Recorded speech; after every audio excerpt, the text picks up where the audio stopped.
రాయికల్ మండలం ఒడ్డెలింగాపూర్ గ్రామంలో తాడి చెట్టుపై నుండి పడి గాయపడిన తిరుపతి గౌడ్ను పరామర్శించి మీడియాతో మాట్లాడారు మాజీ మంత్రి BRS party general secretary Tadipatri Jeevan Reddy, యువజన నాయకుడు సీకే రెడ్డి. ఈ సందర్భంగా జీవన్ రెడ్డి మాట్లాడుతూ అన్నింటికన్నా ప్రమాదకరమైన వ్యక్తి వృత్తి గీత కార్మిక వృత్తి అని అన్నారు. దాదాపు 100 గజాలు గల తాడి చెట్టు పై నుండి పడితే ఇప్పుడు ఏమని అనిపించకపోయినా భవిష్యత్తులో చాలా కష్టమవుతుందని, కాటమయ్య కిట్ల పంపిణీ చేయాలని గత బీఆర్ఎస్ ప్రభుత్వంలో కేసీఆర్ ప్రారంభించారని, కాంగ్రెస్ ప్రభుత్వం ఏర్పడి నుండి కాటమయ్య కిట్ల పంపిణీ అనేది నామమాత్రంగా జరుగుతుందని అన్నారు. 1 సంవత్సరం లోపు మొత్తం గీత కార్మికుల కిట్ల పంపిణీ జరగాలి, కానీ సంవత్సరానికి 1 గ్రామం పంపిణీ చేస్తున్నారని ఆయన ఆవేదన వ్యక్తం చేశారు. గీత వృత్తిపై ఆధారపడ్డ వారికి బెల్ట్ షాపులు అనేటివి చాలా అవరోధంగా తయారైనవని ఆయన అన్నారు. గ్రామానికి 10 బెల్ట్ షాపులకు తక్కువగా లేవని, లైసెన్స్డ్ షాపులు తక్కువగా ఉంటాయి, లైసెన్స్ లేనివి ఎక్కువగా ఉంటాయని ఆయన అన్నారు. కుల వృత్తులలో అన్నింటికంటే ప్రమాదకరమైనటువంటి ఒక వృత్తి గీతా కార్మికులు. ఏదైతే తాటి చెట్టు గీసేయడం, ఈత చెట్టు గీయడంపై ఆధారపడతారో ఇదన్నిటికన్నా ప్రమాదకరమైన వృత్తిగా భావించక తప్పదని చెప్పి అంటున్నాను.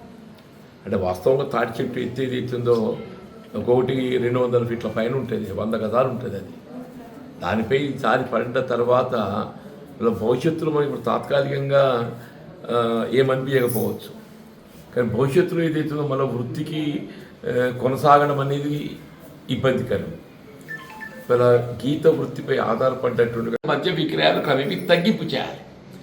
క్రమేపీ తగ్గింపు చేస్తే ఇవాళ ఒకటి సమాజం బాగుంటుంది, రెండోది గీత వృత్తిపై ఆధారపడే గౌడిజన సోదరులకు ఏదైతుందో మన వృత్తికి ఒక రక్షణ లభిస్తుందని చెప్పండి.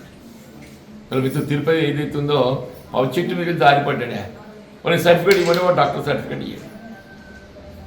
ఇవాళ ప్రభుత్వ పరంగా సహాయం అందాలంటే కనీసం ఇవాళ ఖర్చు 1 లక్ష రూపాయల ఖర్చు ఉంటుంది. ఈయన వైద్య సదుపాయం పొందడానికి 1 లక్ష రూపాయల ఖర్చు అయి ఉంటుంది. ప్రభుత్వంకి వెళ్ళి ఏదైతుందో వాడు ఇస్తే 10,000 రూపాయలు ఇస్తాడో తెలియదు, అది కూడా చెప్పండి.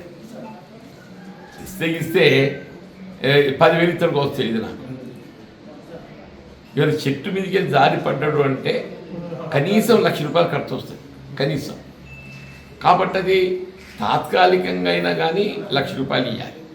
పర్మనెంట్ డిజేబుల్డ్ అయితే 5 లక్షలు ఇవ్వాలి. ఒకవేళ గీతా కార్మికుడు చనిపోతే 10 లక్షలు ఇవ్వాలి. గీతా కార్మికుడు చనిపోతే ఇలా వృత్తిలో కనీసం ఒక 10 లక్షలు ఇవ్వాలి అంటుంది.